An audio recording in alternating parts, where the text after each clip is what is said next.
Welcome to the Slop Temple. We pray this video helps. You start by validating prerequisites. Docker and Azure CLI must be installed and updated so commands behave predictably.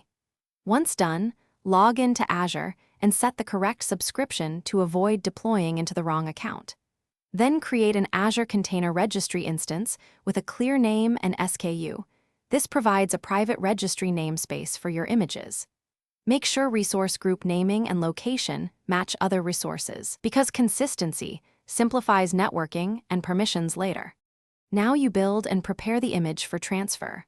You run Docker build with a specific tag, then authenticate to your ACR so push operations succeed. Use Azure login for convenience or Docker login with the registry, login server, and credentials when needed. After authentication, tag the local image with the ACR fully qualified name.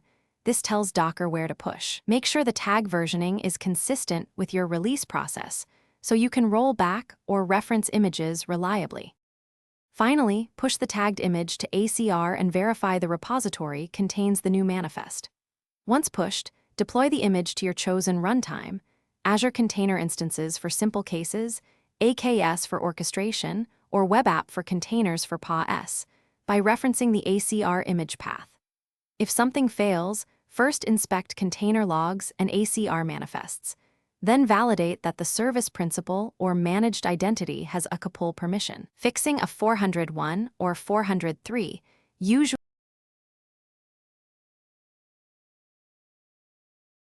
Thanks for watching. Consider subscribing if we helped you.